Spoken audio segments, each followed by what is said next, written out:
India की FIFA ranking कितनी है भाई? इंडिया की फीफा रैंकिंग है इस टाइम 127 और इंडोनेशिया की फीफा रैंकिंग कितनी है? इंडोनेशिया की फीफा रैंकिंग है 123।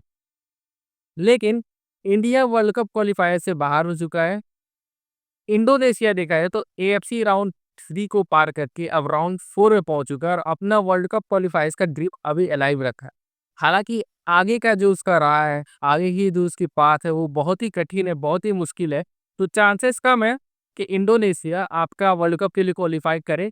लेकिन भाई देखा है तो इतने पास तो पहुंच ही गए हैं भाई। आखिर इंडोनेशिया ने ऐसा क्या किया है भाई जिसकी फीफा रैंकिंग हम लोग के बराबर ही है। हम्म लेकिन फिर भी वो देखा है तो आपके राउंड 4 तक पहुंच गई। आखिर इंडोनेशिया ने ऐसा क्या किया है? उसके बारे में बात करेंगे, उसके लीग के बारे में बात करेंगे और साथ ही साथ भाई इंडियन लीग और इंडियन प्लेयर्स और इंडियन फुटबॉल फेडरेशन के साथ कंपैरिजन करेंगे भाई कि आखिर इंडोनेशिया ने क्या सही किया और इंडिया ने क्या गलत किया। तो वीडियो शुरू करने से पहले अगर वीडियो आपको पसंद आए तो इसे लाइक जरूर करेगा और चैनल को सब्सक्राइब करना ना भूले।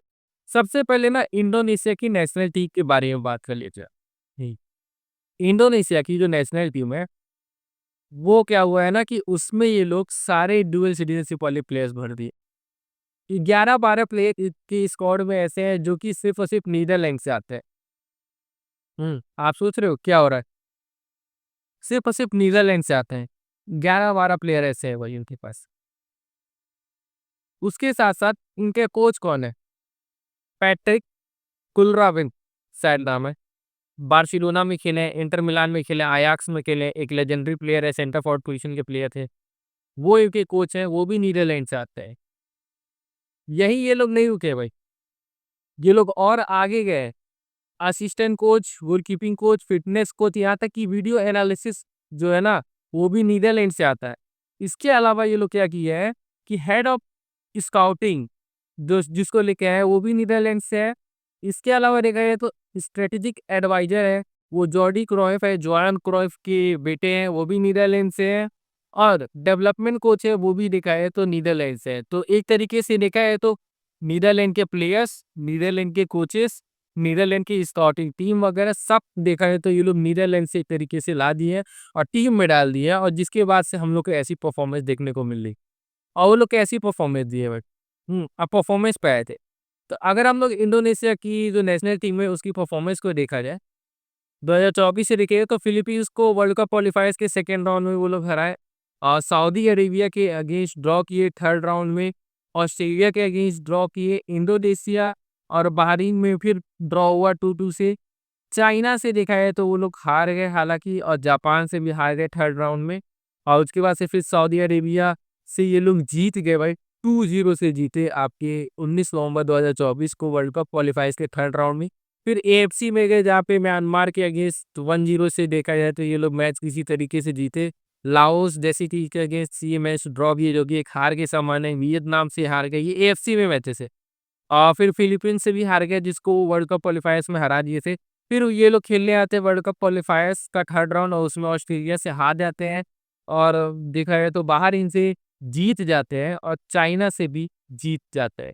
तो जैसे ही वर्ल्ड कप क्वालिफायर्स आता है तो लग रहा है कि तुरंत इनके अंदर की शक्ति जाग जाती है और ये लोग उसको सीरियसली लेने लगते हैं क्योंकि ये लोग थीम बना के रखे कि हम लोग को जल्द से जल्द वर्ल्ड कप में क्वालिफाई करना है। और इसीलिए देखा जाए तो अभी फोर्थ राउंड में वो पहुंच चुकी है फिर। और आप देख रहे हो इनकी फेडरेशन प्रॉपर प्लानिंग के तहत चल रही है। बिना प्रॉपर प्लानिंग के इतने नीदरलैंड के प्लेयर्स नहीं आ सकते हैं। भले आप कितने भी डुअल सिटीजनशिप वाले रूल्स चेंज कर दो, ना ही नीदरलैंड के कोचेस आ सकते हैं, ना ही हेड ऑफ स्काउटिंग आ सकते हैं, ना एडवाइजर आ सकते हैं नीदरलैंड से। सब कुछ नीदरलैंड से लेके आए मतलब कि प्रॉपर प्लानिंग चली है। उसके बाद से सारी चीजें की गई है। ये आपको इफेक्ट करते हुए नजर आ रही है? क्या हम लोग को डुअल सिटीजनशिप वाले प्लेयर्स दिखेंगे कभी इंडिया में? ऐसा तो मुझे अभी दिख नहीं रहा है।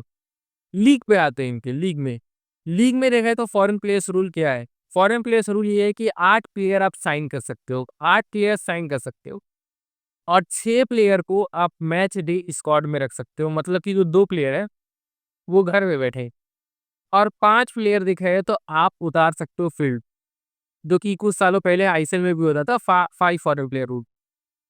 और अभी देखा है तो यहाँ पे 5 फॉरेन प्लेयर रूल है और एक आपका सब्स्टिट्यूट पे रहेगा। हम्म, और इसके साथ-साथ प्रपोज़ल दिया गया था इस सीज़न कि 11 फॉरेन प्लेयर को साइन करने के लिए कहा जाए और 8 फॉरेन प्लेयर आप उतार सकते हो, लेकिन इस प्रपोज़ल को रिजेक्ट कर दिया गया। सिर्फ़ और सिर्फ़ यही रखा गया है कि 5 फॉरेन प्लेयर आप उतार सकते हो एक साथ फ़ील्ड पे और 1 आपका रहेगा बेंच पे, मतलब 6 फॉरेन प्लेयर मैच के दिन रहेंगे आपके साथ, 2 आपके दिखे तो बैकअप की तरह रहेंगे। हुँ। इससे देखिए फ़ायदा क्या होता है, एक तो आप 5 फॉरेन प्लेयर रख रहे हो तो थोड़ा-सा क्वालिटी आपका अच्छा रहेगा, बेटर रहेगा। हुँ। उसके साथ-साथ देखा जाए तो अगर आपका कोई फॉरेन प्लेयर इंजर्ड होता है तो आपकी टीम डिसबैलेंस नहीं होगी। जैसे यहाँ होता है कि 6 फॉरेन प्लेयर रहते हैं, उसमें से 4 को आप खिला सकते हो और होता क्या है कि जैसे ही 1 प्लेयर या 2 प्लेयर इंजर्ड होते हैं, इस टीम की क्वालिटी तुरंत गिर जाती है। हुँ। पंजाब इसका बेस्ट एग्ज़ाम्पल है भाई, लास्ट सीज़न। वो बहुत अच्छा खेल रहे थे, 1-2 मेन प्लेयर इंजर्ड हुए, टीम की क्वालिटी पूरी तरीके से गिर गई, परफॉर्मेंस भी तो वो चीज़ नहीं होगा आपके साथ।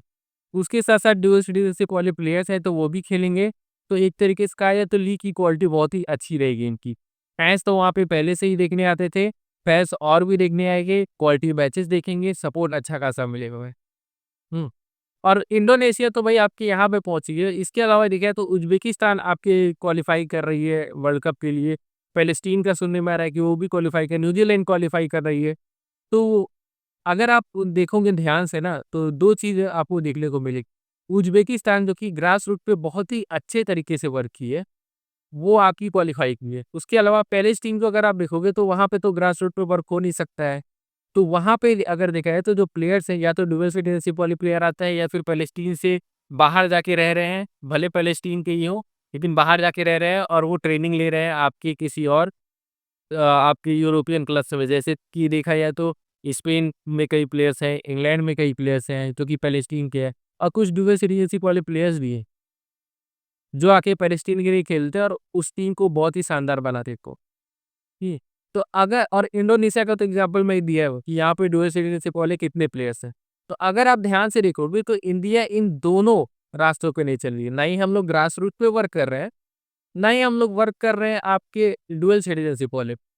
तो ये बताइए जब 2 ही रास्ते हैं आपके ग्रो करने के और हम लोग दोनों पे नहीं चल रहे हैं, तो आगे कैसे बढ़ेंगे? हम लोग तो एक जगह से खड़े हैं और वहाँ पे भी सब हम लोग को धक्का मार के पीछे करते जा रहे हैं और हम लोग से आगे निकलते जा रहे हैं। अब जैसे थाईलैंड है, एक टाइम पे हम लोग बुरी तरीके से हराते हैं, लेकिन अब हम धक्का मार के हम लोग को पीछे कर रहा है, वो और आगे निकलते जा रहा है। इंडोनेशिया भी वही कर रही है। तो ऐसे ही चलता रहेगा तो हम लोग तो और पीछे होते जाएँगे ना भाई, क्योंकि हम लोग ना ग्रास रूट पे काम करते हैं। ग्रास रूट पे आपका काम होता है पेपर्स के और डुअल सिटीज़नशिप वाले पे तो आप जानते ही हैं। और अगर देखा जाए ना, तो अगर ऐसे ही चलता रहा तो इंडियन फुटबॉल की पॉपुलैरिटी और भी घटेगी, बजट्स वगैरह सब घटेंगे। एग्ज़ाम्पल देखिए एफएसडीएल जितने पैसे देता था एआईएफएफ को, अब वो नहीं देना चाहता है, उससे कम देगा। तो जितना ये लोग लूटते थे ना पैसा, उसको तो पूरा लूटेंगे। तो बजट किसका कटेगा? आपका ग्रास रूट वाले का कटेगा। यूथ लीग्स का बजट कटेगा।